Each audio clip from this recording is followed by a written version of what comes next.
대구에서 듣고 계신 이마선님 감사해요. 회장님, 규정상 탈락입니다.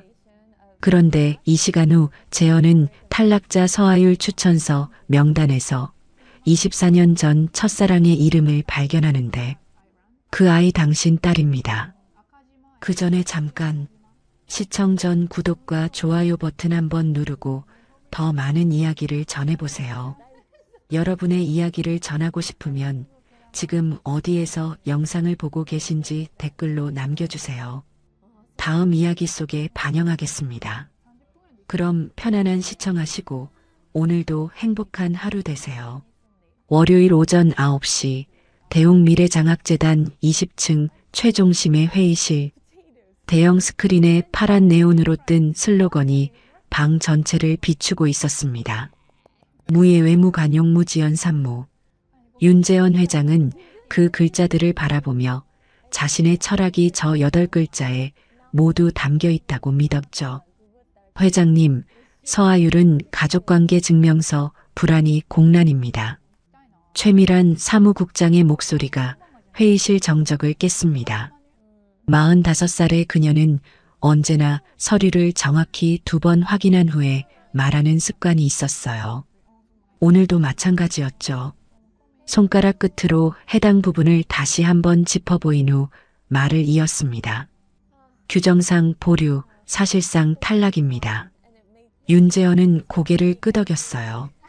감정이 개입될 여지를 주지 않는 목소리로 답했습니다. 원칙은 감정보다 앞섭니다. 표준대로 가죠. 그 순간 권문석 교수가 끼어들었어요. 53세 교육학 교수답게 권위 있는 목소리였죠. 재정 리스크를 통과 못하면 기부자의 신뢰가 깨집니다. 평등은 절차에서 온다는 게 제 소신이에요. 권문석은 안경을 고쳤으며 자신만만하게 말했습니다. 그의 표정엔 이런 원칙론적 발언이 회의를 마무리할 것이라는 확신이 묻어났어요. 하지만 PR 실장 박지은이 조심스럽게 반박했습니다. 회장님, 요즘 약자 배제 여론이 큽니다. 이번 기수에서 보호 대상 학생 비중이 줄면 언론이 물고 늘어질 텐데요. 박지은의 40살 얼굴엔 현실적인 우려가 가득했어요. 그녀는 언론과 여론의 흐름을 읽는데 탁월했거든요. 하지만 윤재현은 흔들리지 않았습니다. 도장이 서류에 찍히며 회의실에 딱 소리가 울렸어요. 윤재현은 설명 대신 그 소리로 자신의 철학을 말했습니다. 규정은 예외를 두지 않는다는 뜻이었죠. 그와 동시에 재단 익명 게시판에 새 글이 올라왔어요. 합격은 빠르게, 검증은 느리게. 닉네임은 24H였습니다. 이상하게도 이 글은 늘 새벽 1시 24분에만 올라왔어요. 누군가 의도적으로 시간을 맞춰 쓰는 것 같은 수상한 패턴이었죠. 복도에서는 계약직 전산요원 이가온이 프린터 큐에서 출력 잔여물을 발견하고 있었어요. 34세 내성적인 성격답게 조용히 정리하던 중이었죠. 하율의 서류와 함께 끼어있던 추천 서서유나 PDF를 확대해 보니 구석에서 물결처럼 떠오른 워터마크 CM-최가 보였어요. 최미란의 라이선스였습니다. 이가오는 순간 심장이 두근거렸어요. 이건 명백히 이상한 일이었거든요. 왜 최미란의 워터마크가 다른 사람의 추천서에 찍혀 있을까요? 그는 조심스럽게 파일을 따로 저장해 두었습니다. 저녁 6시 초등학교 장학증서 수여식 현장이었어요. 윤재현은 정장 차림으로 단상에 서 있었습니다. 한 조선가정 아이가 떨리는 목소리로 말했어요. 증서가 제 손에 처음으로 제 것이 된 날이에요, 회장님. 그 아이의 목소리엔 가난이 바리톤처럼 깔려 있었어요. 윤재현은 그 순간 가슴 한편이 뜨거워지는 걸 느꼈습니다. 규정과 원칙으로 무장한 자신이 순간 흔들렸죠. 귀가길 차 안에서 비서 정성우가 보고했습니다. 서하율, 캡스톤 우수상의 논문 사전 채택까지 받았습니다. 추천인은 서윤아, 47세로 20대 심리상담센터장이에요. 그 이름이 윤재현의 혀끝에서 익은 과일처럼 미끄러져 나왔어요. 그는 즉시 스마트폰을 뒤집어 알림을 껐습니다. 과거가 울리기 전에 말이에요. 집 서재에 돌아온 윤재현은 책장을 정리하다가 낡은 엽서 한 장을 발견했어요. 책장 틈에서 떨어진 엽서는 찢겨나간 모서리 때문에 보낸 이를 알 수 없었죠. 하지만 글씨는 선명했습니다. 이번엔 결론을 미루고 검증부터 해줘. 읽다만 그 문장이 칼날처럼 윤재현의 가슴을 찔렀어요. 누구의 글씨일까요? 언제 받은 엽서일까요? 그리고 왜 지금 이 순간 그의 손에 떨어진 걸까요? 윤재현은 엽서를 든 채로 오랫동안 서 있었습니다. 오늘 하루 동안 일어난 일들이 머릿속에서 연결되고 있었어요. 서아율이라는 이름, 서윤아라는 추천인, 익명 게시판의 의미심장한 글, 그리고 이 엽서까지. 모든 것이 우연의 일치일까요? 그는 창밖을 바라보며 생각에 잠겼습니다. 규정이라는 칼로 스스로를 무장해 왔지만 오늘 하루 동안 그 칼날에 균열이 생기기 시작했어요. 아이의 목소리, 익명의 글, 그리고 이 엽서까지. 모든 것이 그에게 말하고 있었습니다. 확신보다는 확인이 먼저라고 말이에요. 화요일 오전 10시 기부자 라운드 테이블 회의실. 윤재현은 보고서 속 QR코드를 클릭했어요. 갑자기 팟캐스트 음성이 스피커를 통해 흘러나왔습니다. 확신은 늘 결말에 붙어요. 우리는 결말 전에 사람을 봐야 합니다. 그 목소리의 주인은 서윤아였어요. 윤재현의 눈이 미세하게 흔들렸습니다. 24년 전 그 목소리 그대로였거든요. 따뜻하면서도 단호한 그 특유의 톤까지 똑같았어요. 회의가 끝난 후 윤재현은 동문회관 복도를 걸었습니다. 벽에 걸린 2001년 토론회 사진이 눈에 들어왔어요. 포스터 귀퉁이에는 누군가의 낙서가 있었죠. 세 갈래 점 기호였습니다. 오래된 잉크 냄새가 윤재현의 기억을 찔렀어요. 봄과 시험과 윤아의 노트가 떠올랐습니다. 그때 윤아는 늘 그 기호를 썼었어요. 그러므로를 뜻하는 수학 기호였지만 윤아에게는 결론을 의미하는 특별한 표시였죠. 논리적 사고의 끝에 찍는 마침표 같은 것이었습니다. 오후 3시 윤재현은 추천서 원본 봉투를 다시 열어봤어요. 안에서 작은 포스트잇 하나가 떨어져 나왔습니다. 하율은 검증이 곧 존중이라 배운 아이입니다. 서윤아. 그 필체는 낯설지 않았어요. 아니, 너무나 익숙했습니다. 윤재현은 손을 떨며 포스트잇을 다시 읽어봤어요. 글씨체 하나하나가 기억 속 윤아의 것과 일치했습니다. 퇴근길 차 안에서 기사창에 윤아 인터뷰 기사가 떴어요. 단절 가정 아동의 불안을 연구해 장학 마이너스 상담 연계 모델을 만들었다는 내용이었습니다. 서아율의 가족관계 공란과 묘하게 겹쳐졌어요.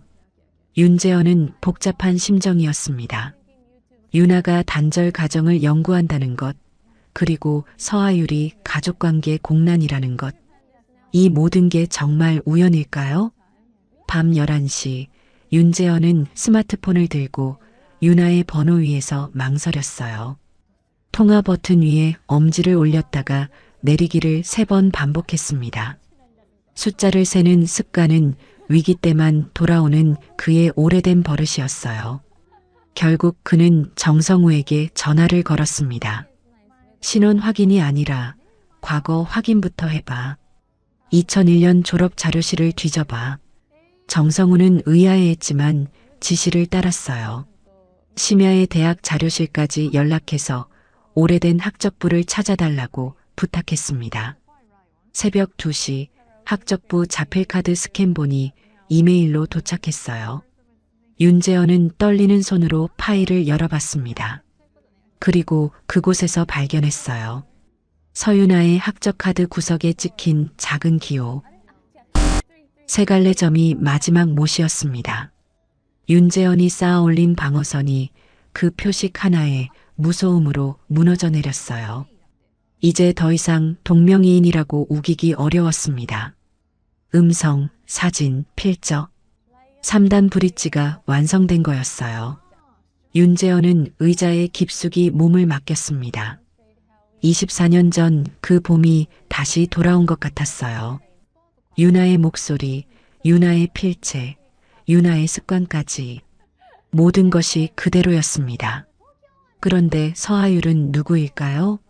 유나의 딸이라면, 그리고 가족관계 공란이라면 혹시 아버지가 없다는 뜻일까요? 윤재현의 머릿속에 어떤 가능성이 스쳐 지나갔지만 아직은 확신할 수 없었어요. 다만 한 가지는 분명했습니다. 이 모든 상황이 우연이 아니라는 것, 그리고 자신이 놓친 무언가가 있다는 것 말이에요. 윤재현은 다시 엽서를 꺼내 보았습니다. 이번엔 결론을 미루고 검증부터 해줘. 이 문장이 지금 상황과 너무나 정확히 들어맞았어요. 마치 미래의 자신에게 보내는 경고 같았습니다. 그는 창밖을 바라보며 생각했어요. 지금까지 자신은 확신부터 하고 검증을 나중에 했습니다. 규정이라는 이름으로 결론부터 내렸죠. 하지만 이번엔 다르게 해야 할 것 같았어요. 검증부터, 확인부터, 사람부터. 윤재현은 마음속으로 다짐했습니다. 내일부터는 서하율 사건을 다시 들여다볼 거라고. 그리고 무엇보다 유나와 직접 만나서 이야기를 나눠볼 거라고 말이에요. 과거와 현재가 충돌하는 지점에서 그는 새로운 길을 찾아야 했습니다. 수요일 오전 10시 대심리상담센터. 서윤아는 워크숍을 마치며 습관처럼 노트 마지막 페이지에 세 갈래 점을 적었습니다. 그러므로 결론. 24년 동안 변하지 않은 그녀만의 마침표였어요. 휴대폰에 문자 알림이 떴습니다. 하율이었어요. 엄마 결과 떴대. 보리래. 유나는 화면을 보며 한숨을 내쉬었습니다. 예상했던 일이었지만 막상 현실이 되니 가슴이 아팠어요. 딸이 얼마나 실망했을지 생각하니 마음이 무거웠습니다. 복도 벽면에는 2001년 미발송 엽서, 복사본이 액자에 걸려 있었어요. 상담센터 개소 때부터 걸어둔 그 액자를 유나는 매일 지나치며 되뇌곤 했습니다. 이번엔 결론을 미루고 검증부터 해줘. 그때 그녀는 우체통 앞에서 멈췄었어요. 고백들이 우르르 들어가던 순간 엽서를 다시 접어서 가방에 넣었죠. 보내지 못한 말들이 24년 동안 그녀 안에서 켜켜이 쌓여 있었습니다. 오후 4시 하율의 원룸. 20평이 채 안 되는 작은 공간에서 하율은 탈락 통지서를 차곡차곡 정리하고 있었어요. 유나가 들어서자 딸은 억지로 밝은 표정을 지었습니다. 엄마, 나 대출 더 받으면 돼. 연구는 계속할 거야. 근데 솔직히 무섭긴 해. 하율의 목소리 끝자락이 살짝 떨렸어요. 23의 당당함 뒤에 숨겨진 불안이 묻어났습니다. 유나는 딸의 어깨를 감싸 안으며 말했어요. 우린 검증을 요구할 자격이 있어. 사람을 본 적 있냐고 물어보자. 유나의 목소리엔 분노가 아닌 의연함이 담겨 있었어요. 화를 내는 대신 절차를 요구하는 것, 그것이 그녀가 배운 싸우는 방식이었습니다. 추천인 명단을 다시 펼친 유나의 눈에 검문석의 코멘트가 들어왔어요. 정서 개입은 평등을 훼손한다. 감동은 심사 항목이 아니다. 그 순간 유나는 화가 났습니다. 하지만 그녀는 화를 아카이브에 넣어두는 법을 알고 있었어요. 감정을 정리해서 나중에 필요할 때 꺼내 쓰는 것, 그것이 상담사로서 배운 지혜였습니다. 검문서? 이 사람 누구지? 유나는 인터넷 검색을 통해 검문석에 대해 알아봤어요. 교육학 교수이면서 여러 장학재단의 외부위원을 맡고 있었습니다. 그의 논문 제목들을 보니 모두 객관성과 공정성을 강조하는 내용들이었어요. 밤 10시 윤아의 우편함에 봉투가 도착해 있었습니다. 발신인은 윤재원이었어요. 잔설이 묻은 봉투에서는 종이 냄새 대신 눈 냄새가 났습니다. 윤아는 떨리는 손으로 봉투를 열었어요. 둘의 2001년이 끝나지 않은 채 2025년으로 넘어왔나 봐. 이번엔 확인부터 하자. 그의 글씨체도 변하지 않았더군요. 각진 듯 하면서도 부드러운 그 특유의 필체가 그대로였습니다. 윤아는 편지를 읽으며 복잡한 감정에 휩싸였어요. 그가 먼저 연락해 온 것에 대한 놀라움, 그리고 하율의 일과 관련이 있다는 것에 대한 당혹감, 무엇보다 24년 만에 다시 마주하게 될 과거에 대한 두려움이 컸습니다. 새벽 1시 윤아는 하율의 책상 위에 사진 한 장을 조용히 올려두었어요. 캠퍼스 벚나무 아래에서 찍은 두 사람의 사진이었습니다. 24년 전 봄날의 기억이 담긴 사진이죠. 아침에 일어난 하율이 그 사진을 발견했어요. 엄마, 이 남자 나 닮았네. 하율의 말에 윤아의 가슴이 철렁 내려앉았습니다. 딸이 그렇게 말할 줄 알았지만 막상 들으니 어떻게 대답해야 할지 모르겠더군요. 언젠가 이야기해 줄게. 윤아는 그렇게 말하며 딸의 머리를 쓰다듬었어요. 하지만 속마음은 복잡했습니다. 이제 말해야 할까? 아니, 아직은 확인이 먼저야. 그녀는 재현의 편지를 다시 읽어봤습니다. 확인부터 하자는 그 문장이 마음에 와 닿았어요. 예전 같으면 결론부터 내렸을 재현이 이제는 확인을 먼저 하겠다고 했습니다. 사람은 변하는 걸까요? 24년이라는 시간이 그를 다른 사람으로 만들었을까요? 아니면 여전히 그때 그 사람일까요? 윤아는 창밖을 바라보며 생각에 잠겼습니다. 하율의 장학금 문제로 시작된 이 상황이 결국 과거와 현재를 연결하는 다리가 되었네요. 어쩌면 운명이었을지도 모릅니다. 그녀는 마음을 정했어요. 재원과 만나서 이야기를 나누겠다고. 하율을 위해서, 그리고 24년 동안 묻어둔 진실을 위해서 말이에요. 다만 이번엔 성급하게 결론부터 내리지 않겠다고 다짐했습니다. 확신보다는 확인을, 감정보다는 절차를 앞세우겠다고 말이에요. 윤아는 다시 한번 딸을 바라봤습니다. 하율의 얼굴에서 재현의 모습이 겹쳐 보였어요. 눈매며 코선이며 심지어 미소 짓는 방식까지 닮아 있었습니다. 이제 정말 말해야 할 때가 온 걸까? 윤아는 그런 생각을 하며 하루를 마무리했습니다. 목요일 오전 9시 대웅그룹 통합 보안실. 이가온은 모니터 앞에 앉아 로그 분석에 몰두하고 있었어요. 34세 그는 원래 말수가 적었지만 데이터 앞에서는 더욱 집중력이 발휘되곤 했습니다. 40초는 다운로드 시간이 아니에요. 지문 묻히는 시간입니다. 이가온은 혼자 중얼거리며 화면을 확대했어요. 지사 IP 접속 흔적과 최밀한 PC 프린트 스풀 경유 기록이 정확히 일치했습니다. 시간대별로 보면 더욱 명확했어요. 오전 10시 30분 서하율, 세미나실 키카드 출입. 오전 10시 31분 지사 IP에서 재단 서버 접속. 오전 10시 32분 최밀한 PC 프린터로 문서 출력. 물리적으로 불가능한 일이었죠.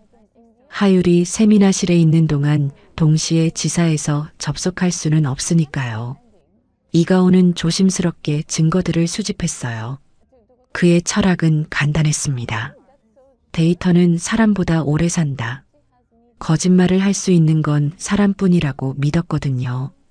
같은 시각 감사위원 강민호 변호사가 적색 스티커가 붙은 체인 오브 커스터디 봉투를 봉인하고 있었어요. 51살의 그는 이런 상황에 익숙했습니다. 이 봉투를 뜨는 순간 로그가 죽습니다. 누구든 참관하고 싶으면 지금 말하세요. 강민호의 목소리에는 긴장감이 배어 있었어요. 디지털 포렌식에서 증거 보전은 생명과도 같았거든요. 한번 훼손되면 복구가 불가능했습니다. 오후 2시 권문석의 이메일함이 화면에 떠올랐어요. 최미랑과 주고받은 메일들이 하나씩 드러나기 시작했습니다. 가족공란은 좋은 명분이에요. 리스크 관리 차원에서 적절한 선택이라고 봅니다. 메일 말미에는 더욱 노골적인 내용이 있었어요. 향후 파트너십 시 특별 좌석 보장하겠습니다. 구체적인 숫자는 없었지만 모든 사람이 그 숫자를 짐작할 수 있었어요. 뇌물성 거래의 냄새가 짙게 풍겼습니다. 권문석의 다른 메일들도 문제가 많았어요. 특정 기업 오너 2세를 합격시키려는 치밀한 계획들이 고스란히 드러났습니다. 평등과 공정성을 외치던 그의 가면 뒤에 숨겨진 욕망이 적나라하게 폭로된 거였어요. 저녁 6시 윤재현의 집무실. PR실장 박지은이 긴급 보고를 위해 찾아왔습니다. 회장님, 이 상황을 숨기는 것보다 무릎 꿇는 편이 오래갑니다. 박지은의 40살 얼굴에는 현실적인 판단력이 묻어났어요. 그녀는 수많은 위기관리 상황을 겪어본 베테랑이었거든요. 언론이 먼저 터뜨리기 전에 우리가 먼저 공개해야 해요. 그래야 주도권을 잡을 수 있습니다. 윤재현은 고개를 끄덕였어요. 박지은의 말이 옳았습니다. 숨기려 할수록 더 큰 파장을 불러올 테니까요. 직무유불을 감사위에 이양하고 공개 재심을 선언하겠습니다. 윤재현의 결정에 박지은은 안도의 표정을 지었어요. 회장이 올바른 선택을 한 것 같았거든요. 밤 10시 이가온은 여전히 사무실에 남아 있었어요. 그는 익명 닉네임 24H로 게시판에 글을 올렸습니다. 진실은 지문처럼 지워지지 않는다. 시간이 지날수록 더 선명해질 뿐이다. 새벽 1시 24분 정확한 시간에 맞춰 올린 글이었어요. 이가온은 자신만의 방식으로 정의를 실현하고 있었습니다. 한편 최미라는 자택에서 불안에 떨고 있었어요. 워터마크가 발각된 것을 알고 있었거든요. 그녀는 휴대폰을 들었다가 내려놓기를 반복했습니다. 누구에게 도움을 요청해야 할지 모르겠더군요. 권문석 역시 마찬가지였어요. 메일이 발각된 이상 변명의 여지가 없었습니다. 그는 이미 다른 재단들로부터 연락이 끊어지기 시작했다는 걸 느끼고 있었어요. 새벽 3시 윤재현은 잠들지 못하고 서재에서 책을 읽고 있었어요. 하지만 집중이 되지 않았습니다. 머릿속에는 온통 윤아와 하율 생각뿐이었거든요. 그는 다시 한번 엽서를 꺼내보았습니다. 이번엔 결론을 미루고 검증부터 해줘. 이 문장이 지금 상황에 완벽하게 들어맞는다는 게 신기했어요. 마치 과거의 윤아가 현재의 자신에게 보낸 메시지 같았습니다. 성급한 결론 대신 신중한 검증을, 확신 대신 확인을 하라는 메시지 말이에요. 윤재현은 마음을 굳혔습니다. 내일 공개 재심을 발표하고 투명한 절차를 통해 진실을 밝히겠다고, 그리고 무엇보다 하율에게 제대로 된 기회를 주겠다고 다짐했어요. 규정과 원칙을 고수하는 것도 중요하지만 그 규정이 사람을 위한 것이어야 한다는 걸 깨달았습니다. 칼은 보호하기 위해 존재하는 것이지 해치기 위해 있는 게 아니라는 걸 말이에요. 금요일 저녁 7시 대웅그룹 대강당. 1000명을 수용할 수 있는 공간이 긴장감으로 가득 찼어요. 외부 위원 7명이 단상에 자리를 잡고 대형 스크린에는 평가표가 떠올랐습니다. 문체 패턴 30점, 로그체인 40점, 알리바이 30점. 총 100점 만점으로 진실을 가릴 예정이었어요. 윤재현은 마이크 앞에 서서 말했습니다. 오늘 우리는 규정이 사람을 지키는 울타리인지 아니면 사람을 베는 칼인지 확인하겠습니다. 관중석에는 언론사 기자들과 시민단체 관계자들, 그리고 장학생들이 자리하고 있었어요. 실시간 중계도 이루어지고 있었죠. 첫 번째 순서는 포렌식 전문가의 문체 분석 발표였어요. 문체에는 근육 기억이 있습니다. 그 근육은 거짓말을 못해요. 화면에 두 개의 문서가 나란히 떠올랐습니다. 하나는 서하율의 신청서, 다른 하나는 최미란이 평소 작성한 공문들이었어요. 2점 줄임표 사용 빈도를 보세요. 일반적으로 한 점을 쓸 자리에 2점을 찍는 습관이 동일합니다. 전문가가 레이저 포인터로 가리키며 설명했어요. 또한 어색한 존칭 사용 패턴도 일치해요. 인지요, 되겠는지요 같은 표현들 말이에요. 관중석에서 웅성거림이 일었습니다.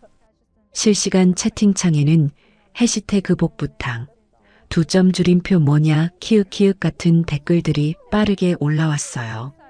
문체 일치율 92%입니다.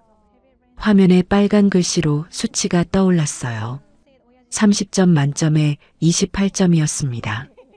두 번째는 이가온의 로그체인 분석이었어요. 그는 평소보다 목소리에 힘을 주며 발표했습니다. 서하율 씨는 오전 10시 30분에 세미나실 키카드로 출입했어요. 동시에 지사 IP에서 40초간 재단 서버에 접속한 기록이 있습니다. 화면에 시간대별 접속 로그가 표시되었어요. 물리적으로 불가능한 일이죠. 게다가 접속 후 곧바로 최미란 사무국장의 PC 프린터로 문서가 출력되었습니다. 이가온은 차분하게 증거를 제시했어요. 그의 발표에는 감정이 섞이지 않았지만 데이터 자체가 강력한 설득력을 가지고 있었습니다. 로그는 거짓말을 하지 않아요. 40점 만점입니다. 세 번째는 알리바이 검증이었어요. 박도겸이 떨리는 목소리로 증언대에 섰습니다. 처음엔 무서워서 말 못했어요. 하지만 하유리가 억울하게 당하는 걸 보고 나서야 용기를 냈습니다. 그는 리허설 영상을 제출했어요. 화면에는 하율만 의자에서 빼고 배제당하는 모습이 선명하게 담겨 있었습니다. 권문석 교수님이 가족공란은 리스크 요소라고 말씀하시는 것도 들었어요. 박도겸의 증언에 맞춰 권문석과 최미란의 메일 교환 내역이 공개되었어요. 시간 순서가 완벽하게 일치했습니다. 알리바이 점수도 만점입니다. 외부위원장이 최종 점수를 발표했어요. 문체 28점, 로그체인 40점, 알리바이 30점, 총 98점입니다. 결론이 나왔어요. 서하율 무혐의, 최미란 면직, 권문석 영구 배제 및 형사고발. 관중석에서 박수가 터져 나왔습니다. 정의가 구현되는 순간이었어요. 윤재원이 다시 단상에 올라섰습니다. 그는 깊은 90도 사과를 올렸어요. 사과는 말로 시작하지만 규정으로 남고 예산으로 살아납니다. 그의 목소리에는 진정성이 묻어났어요. 오늘 세 줄이 바뀌고 내일부터 돈이 갑니다. 실제로 화면에 새로운 규정 초안이 떠올랐어요. 검증 24시간 룰, 내부 고발 보호 시스템, 외부위원 투명성 강화 방안까지 구체적인 예산 배정액도 함께 공개되었습니다. 관중석 한편에 앉아있던 하율은 감격에 겨워 눈물을 흘렸어요. 억울함이 풀린 것도 기뻤지만 자신의 경험이 다른 사람들을 위한 제도 개선으로 이어진다는 사실이 더욱 뜻깊었습니다. 유나도 관중석에서 이 모든 과정을 지켜보고 있었어요. 재현이 과거의 성급함을 버리고 신중한 검증을 택한 모습에서 성장을 느꼈습니다. 발표가 끝난 후 기자들이 몰려들었어요. 회장님, 이번 사건을 통해 배운 점이 있다면요? 윤재현은 잠시 생각한 후 답했습니다. 확신보다 확인이 먼저라는 걸 배웠습니다. 그리고 규정은 사람을 지키는 울타리여야 한다는 것도요. 또 다른 기자가 질문했어요. 앞으로 재단 운영 방침에 변화가 있을까요? 네, 앞으로는 빠르지만 성급하지 않은 재단이 되겠습니다. 효율성과 신중함을 동시에 추구하겠어요. 이날 밤 인터넷에는 관련 기사들이 쏟아졌습니다. 해시태그 사과를 제도로 해시태그 확신보다 확인 같은 해시태그가 실시간 검색어 상위에 올랐어요. 하율은 집에 돌아와서 엄마에게 말했습니다. 엄마, 나 이제 뭔가 해낼 수 있을 것 같아. 유나는 딸을 꽉 안아주며 답했어요. 너는 이미 해냈어. 혼자가 아니라 모든 사람을 위해서 말이야. 그날 밤 윤재현은 다시 엽서를 꺼내보았습니다. 이번엔 결론을 미루고 검증부터 해줘. 이제야 그 말의 진정한 의미를 알 것 같았어요. 검증은 의심이 아니라 존중이었습니다. 상대방을 믿기 때문에 더 정확히 확인하고 싶어 하는 마음이었어요. 화요일 오전 10시 대학병원 진단검사의학과 친자검사 결과가 나왔어요. 99.9%. 숫자는 차가웠지만 그 숫자가 만들어낼 호칭 하나는 따뜻했습니다. 윤재현은 결과지를 받아든 채로 한참 동안 말이 없었어요. 예상했던 일이지만 막상 확인서를 받아보니 감정이 복잡했습니다. 기쁨과 당황, 그리고 23년 동안 놓친 시간에 대한 아쉬움이 뒤섞였어요. 오후 2시 재단 회의실. 윤재현은 하율에게 재응시 트랙을 제안했습니다. 합격은 특혜가 아니고 실패는 불명예가 아니야. 증명해줘. 내 방식으로. 하율은 처음에는 당황했어요. 갑작스러운 제안이었거든요. 하지만 곧 눈빛이 반짝이기 시작했습니다. 제가 PO로 시스템을 설계해서 발표해도 될까요? PO? 프로덕트 오너요. 사용자 관점에서 시스템을 만드는 역할이에요. 윤재현은 고개를 끄덕였어요. 하율의 제안이 마음에 들었습니다. 피해자에서 개선자로, 문제를 지적하는 사람에서 해결책을 제시하는 사람으로 바뀌는 모습이 보기 좋았어요. 일주일 후 하율의 발표가 있었습니다. 그녀는 장학생이 만드는 장학 시스템이라는 제목으로 프레젠테이션을 준비했어요. 현재 시스템의 문제점은 3가지입니다. 하율은 자신감 있는 목소리로 시작했어요. 첫째, 서류 중심 평가로 인한 맥락 상실. 둘째, 일방향 심사로 인한 소통 부재. 셋째, 사후 관리 부족으로 인한 지속성 문제. 화면에 깔끔한 도표들이 나타났습니다. 하율은 자신이 겪은 문제를 객관적 데이터로 승화시켰어요. 제안하는 솔루션은 3단계 검증 시스템입니다. 서류 검증, 면담 검증, 그리고 동료 검증까지 포함하는 거예요. 임원들이 고개를 끄덕였어요. 하율의 제안은 구체적이면서도 실현 가능했습니다. 특히 동료 검증은 중요해요. 같은 환경에 있는 사람들이 서로를 가장 잘 알거든요. 하율은 자신의 경험을 바탕으로 한 아이디어들을 쏟아냈어요. 피해자였던 그녀가 이제는 시스템을 개선하는 주체가 되어 있었습니다. 발표가 끝난 후 임원 중 한 명이 질문했어요. 경보 시스템은 왜 필요하다고 생각하세요? 하율은 잠시 생각한 후 답했습니다. 과거라면 묻혔을 실수들이 오늘은 기록으로 남거든요. 실수를 숨기는 게 아니라 배우는 기회로 만들자는 취지예요. 그 답변에 윤재현은 깊은 인상을 받았어요. 딸이 자신보다 더 성숙한 사고를 하고 있다는 걸 느꼈습니다. 회의가 끝난 후 작은 브리핑룸에 3사람만 남았어요. 윤재현과 하율, 그리고 문 가까이에 서 있는 유나였습니다. 윤재현은 하율을 부르기 전에 눈을 먼저 불렀어요.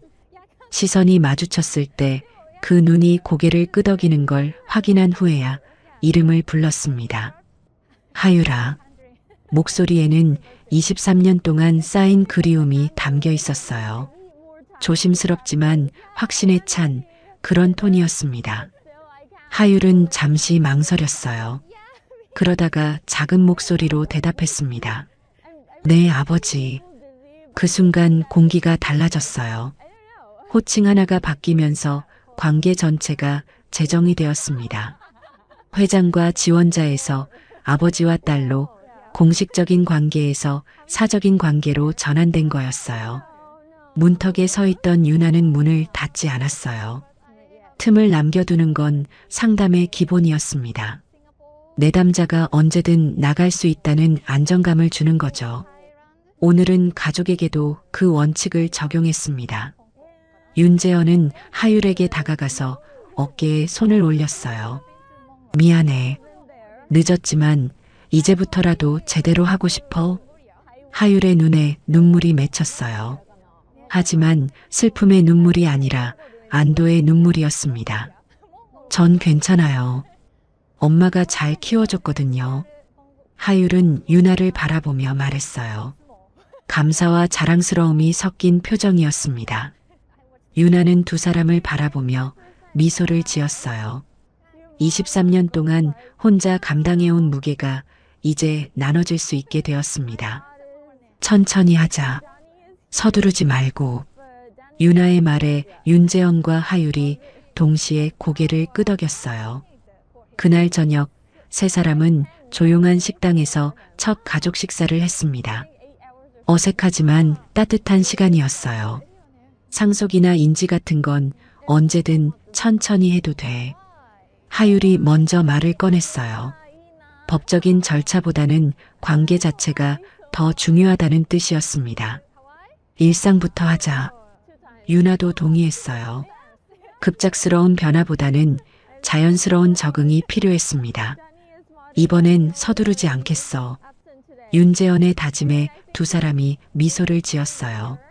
식사를 마치고 나오는 길에 하율이 말했습니다. 아버지, 저 아버지 닮았다고 하던데 뭘 닮았을까요? 윤재현은 잠시 생각한 후 답했어요. 성급함 빼고는 다 닮았으면 좋겠어. 그 말에 세 사람이 모두 웃음을 터뜨렸습니다. 첫 가족 웃음이었어요. 유나는 두 사람을 바라보며 생각했습니다. 호칭이 바뀌는 것만으로도 이렇게 관계가 달라질 수 있구나. 아버지와 딸, 그 간단한 단어 두 개가 만들어내는 마법 같은 변화를 말이에요. 집으로 돌아가는 길에 하율이 유나에게 말했습니다. 엄마 고생 많았죠? 유나는 딸의 손을 꼭 잡으며 답했어요. 고생이 아니라 선물이었어. 너를 키우는 것 말이야. 그날 밤 윤재현은 일기를 썼습니다. 23년 만에 쓰는 일기였어요. 오늘 딸이 나를 아버지라고 불렀다. 호칭 하나가 이렇게 무거울 줄 몰랐다. 이제부터는 그 무게를 감당할 수 있는 사람이 되고 싶다. 한 달 후 대웅미래장학재단 전사에 검증 24시간 표준이 도입되었어요. 모든 심사카드 상단에는 타이머 스티커가 붙었고 빨간 LED가 24시간 0분에서 카운트다운을 시작했습니다. 심사위원들은 이제 시간의 압박 속에서도 성급한 결론을 내리지 않는 법을 배워야 했어요. 이 타이머의 의미는 단순해요. 하율이 신입 직원 교육에서 설명했습니다. 그녀는 이제 시스템 개선 프로젝트의 PO를 맡고 있었어요. 빨리 처리하되 성급하게 판단하지는 말자는 뜻이에요. 효율성과 신중함의 균형점을 찾는 거죠. 교육생들이 고개를 끄덕였어요. 하율의 설명은 경험에서 우러나온 것이라 설득력이 있었습니다. 로비 한편에는 투명한 유리로 된 내부 고발 보호함이 설치되었어요. 겉은 투명했지만 내부는 그림자 처리되어 있었습니다. 보이는 건 시스템이고 보이지 않는 건 이름이었죠. 익명성과 투명성을 동시에 보장하는 시스템이에요. 이가온이 기자들에게 설명했습니다. 그는 이제 정규직 보안팀장으로 승진해 있었어요. 신고자의 신원은 보호되지만 처리 과정은 모두 공개됩니다. 신뢰를 위한 최소한의 장치죠. 3주 후 하율의 새로운 시스템 데모가 열렸어요. 임원들이 모인 회의실에서 실제 사례를 바탕으로 시연이 진행되었습니다. 갑자기 경보음이 울렸어요. 경보가 왜 울리나요? 한 임원이 당황하며 물었습니다. 하율은 차분히 답했어요. 과거라면 묻혔을 실수입니다. 오늘은 기록으로 남아요. 화면에 경고 메시지가 떴습니다. 동일 평가자 연속 탈락 건수 초과. 특정 평가자가 계속해서 같은 유형의 지원자를 탈락시키고 있다는 신호였어요. 이런 패턴을 조기에 발견해서 편견을 방지하는 거예요. 실수나 편견이 시스템화되기 전에 잡아내는 게 목적입니다. 임원들이 감탄했어요. 하율의 시스템은 단순히 문제를 찾아내는 것이 아니라 예방하는 데 초점을 맞추고 있었습니다. 한 달 뒤 전체 직원 온보딩에 나선 윤재현이 말했습니다. 우린 빠를 겁니다. 그러나 성급하지는 않겠어요. 새로 입사한 직원들의 눈빛이 진지해졌어요. 빠름과 성급함의 차이를 아시나요? 빠름은 준비된 효율성이고 성급함은 준비 없는 조급함이에요. 윤재현의 설명에 직원들이 고개를 끄덕였습니다. 앞으로 우리는 확신보다 확인을 먼저 하는 조직이 될 겁니다. 그것이 우리가 배운 교훈이에요. 그날 저녁, 세 사람의 가족 저녁 식사가 있었어요. 이제는 자연스러운 일상이 되어 있었습니다. 아버지, 오늘 온보딩 발표 좋았어요. 하율이 말했습니다. 그녀는 온보딩 현장을 지켜봤거든요. 내 덕분이야. 내가 만든 시스템이 우리를 바꿔놨어. 윤재현의 말에 하율이 부끄러워했어요. 혼자 한 게 아니에요. 이가온 팀장님, 박지은 실장님, 그리고 도겸이까지 모두가 함께 만든 거예요. 유나가 딸을 바라보며 미소를 지었어요. 내가 가장 자랑스러운 건 그런 마음이야. 혼자 해냈다고 자랑하지 않는 겸손한 말이야. 엄마한테 배운 거예요. 하율의 말에 유나가 고개를 저었어요. 그건 내 안에 원래 있던 거야. 윤재현이 두 사람을 바라보며 말했습니다. 우리 가족의 철학이 생긴 것 같아. 확신보다 확인, 성급함보다 신중함, 그리고 혼자보다 함께. 하율이 덧붙였어요. 일상부터 차근차근. 유나도 자신의 철학을 보탰습니다. 세 사람은 서로를 바라보며 웃었어요. 각자의 철학이 모여서 가족의 가치관이 되고 있었습니다. 다음 날 재단에는 첫 번째 개선 사례 보고서가 올라왔어요. 새로운 시스템 도입 후 민원이 70% 줄고 지원자 만족도는 90% 이상 상승했다는 내용이었습니다. 숫자로 증명됐네요. 이가온이 보고서를 보며 말했습니다. 사람을 위한 시스템이 결국 효율성도 높인다는 걸 보여주는 거죠. 박지은이 동의했어요. 투명성이 신뢰를 만들고 신뢰가 효율을 만드는 선순환 구조예요. 그 보고서는 다른 재단들에게도 벤치마킹 사례가 되었어요. 대웅미래장학재단의 24시간 룰이 업계 표준으로 자리 잡기 시작했습니다. 저녁 무렵 하율은 자신의 작업실에서 다음 프로젝트 기획서를 작성하고 있었어요.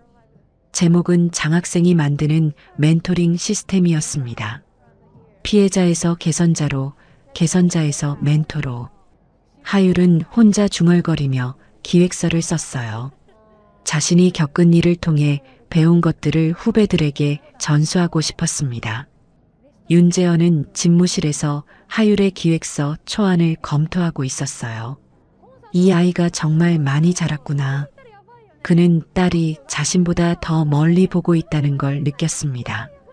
개인의 문제를 사회의 해결책으로 승화시키는 능력, 그것은 타고난 리더십이었어요. 그날 밤 세 사람은 각자의 자리에서 같은 생각을 했습니다. 제도는 사람을 베는 칼이 아니라 사람을 지키는 울타리가 되어야 한다는 것. 그리고 그런 울타리를 만드는 건 결국 사람이라는 것을 말이에요. 한 달 전만 해도 규정의 칼날에 베인 가족이었지만 이제는 그 칼을 울타리로 바꾸는 사람들이 되어 있었습니다. 변화는 생각보다 빨랐지만 그 과정은 전혀 성급하지 않았어요. 3달 후 대웅그룹 이사회. 안건은 명확했어요. 최밀한 해임, 권문석 연구 배제, 수사 의뢰. 의결 결과는 6대 1이었습니다. 반대 1표의 사유는 체면이었고 찬성 6표의 사유는 미래였어요. 체면을 지키려다 미래를 잃을 수는 없습니다. 윤재원이 반대표를 던진 이사에게 말했어요. 그의 목소리에는 확신이 담겨 있었습니다. 우리가 지켜야 할 건 과거의 권위가 아니라 앞으로의 신뢰예요. 회의가 끝난 후 로비 전광판이 켜졌어요. 유리바닥에 글자가 뒤집혀 비쳤습니다. 확신보다 확인 24시간 룰. 사람들은 바닥을 보고도 읽을 수 있었어요. 어느 각도에서 봐도 같은 메시지였습니다. 그날 오후 주요 언론사들이 일제히 기사를 내보냈어요. 사과를 제도로 바꾼 기업. 해시태그가 정책이 된 날. 확신보다 확인.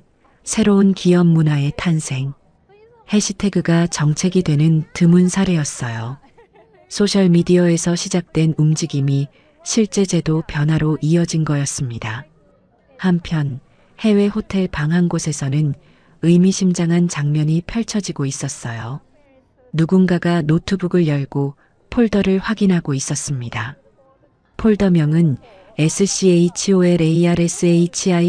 SCHOLARSHIP-DCOI였고 파일명은 KRFAKEBRIBV였어요. 화면 하단에 자막이 떴습니다. 스콜라십 현지 로비 프로토콜 확인 중. 이것은 시작에 불과했어요. 대웅재단의 사건이 국제적 관심을 끌면서 다른 나라의 유사 사례들도 주목받기 시작했습니다.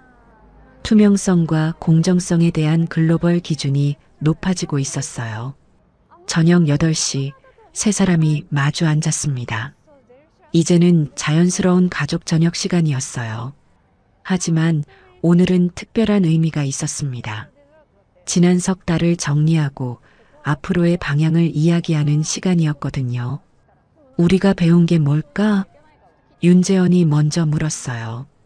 윤아가 차분히 답했습니다. 절차. 하율이 이어서 말했어요. 데이터. 윤재원이 마지막으로 말했습니다. 책임. 세 사람은 서로를 바라보며 미소를 지었어요. 우린 이렇게 싸우는구나. 하율의 말에 두 사람이 고개를 끄덕였습니다. 싸우는 방법이 사랑의 언어가 될 수 있구나. 윤아의 말에 윤재원이 깊이 공감했어요. 예전엔 감정으로 싸웠는데 이제는 원칙으로 싸우네. 그리고 함께 싸우고. 하율이 덧붙였어요. 혼자 이기려는 게 아니라 함께 해결하려는 거죠. 세 사람의 대화는 자연스럽게 미래 계획으로 이어졌어요. 하율아, 대학원은 어떻게 할 거야? 윤재원이 물었습니다. 계속 공부하면서 재단 일도 병행하려고요. 이론과 실무를 함께 배우고 싶어요. 하율의 답에 윤아가 걱정스러운 표정을 지었어요. 너무 무리하지는 마. 괜찮아요, 엄마. 이제는 혼자가 아니니까요. 하율이 아버지를 바라보며 말했습니다. 그리고 아버지한테 배울 게 많아요. 기업 경영도 그렇고 리더십도 그렇고. 윤재원은 뿌듯하면서도 부담스러웠어요. 나도 너한테 배울 게 많아. 젊은 세대의 관점이 필요하거든. 서로 배우는 거네요. 윤아가 흐뭇하게 말했어요. 가족이라는 게 원래 그런 거 아닐까? 서로 가르치고 배우는 관계. 1시간 후 식사를 마친 세 사람은 거실에서 차를 마시며 이야기를 이어갔어요. 재단에 또 다른 변화가 필요할까? 윤재원이 물었습니다. 하율이 생각에 잠긴 표정으로 답했어요. 지금은 내부 시스템이 안정화되는 게 먼저인 것 같아요. 급격한 변화보다는 점진적 개선이 필요한 시점이죠. 현명한 판단이야. 윤아가 딸을 칭찬했어요. 변화의 속도를 조절할 줄 아는 것도 리더십이거든. 그날 밤 윤재원은 일기를 썼어요. 오늘로 석 달이 지났다. 규정의 칼이 사람을 지키는 울타리가 되었고 확신의 성급함이 확인의 신중함으로 바뀌었다. 가장 큰 변화는 혼자 싸우던 내가 함께 싸우는 법을 배운 것이다. 가족이라는 이름으로 윤아도 상담 일지에 특별한 기록을 남겼어요. 가족 상담 사례 24년간의 미완성 관계가 사회적 사건을 통해 완성되는 과정. 개인의 치유가 조직의 변화로 이어지고 조직의 변화가 다시 개인의 성장을 돕는 선순환 구조. 싸우는 방식이 사랑의 새로운 언어가 될 수 있음을 확인. 하율은 자신의 프로젝트 노트에 썼어요. 피해자에서 개선자로, 개선자에서 멘토로의 여정. 개인의 경험이 시스템의 변화를 만들고 시스템의 변화가 더 많은 사람을 보호하는 구조. 다음 목표 이 모델을 다른 조직에도 확산시키기. 자정이 지나서 세 사람 모두 잠자리에 들었어요. 각자의 방에서 같은 꿈을 꾸었습니다. 울타리로 둘러싸인 정원에서 사람들이 안전하게 성장하는 꿈을 말이에요. 다음 날 아침 재단에는 해외에서 벤치마킹 요청이 들어왔어요. 대웅재단의 24시간 룰과 투명성 시스템을 배우고 싶다는 내용이었습니다. 우리가 만든 변화가 다른 곳에도 퍼져나가고 있어요. 이가온이 보고했습니다. 좋은 일이야. 혼자 잘하는 것보다 함께 발전하는 게 더 의미 있거든. 윤재현의 답에 직원들이 고개를 끄덕였어요. 그렇게 대웅미래장학재단은 새로운 표준을 만들어가고 있었습니다. 확신보다 확인을, 성급함보다 신중함을, 혼자보다 함께를 선택하는 조직으로 말이에요. 그리고 그 중심에는 서로 다른 방식으로 사랑하는 법을 배운 가족이 있었습니다. 절차와 데이터와 책임이라는 새로운 언어로 싸우는, 그래서 더 단단해진 가족이 말이에요.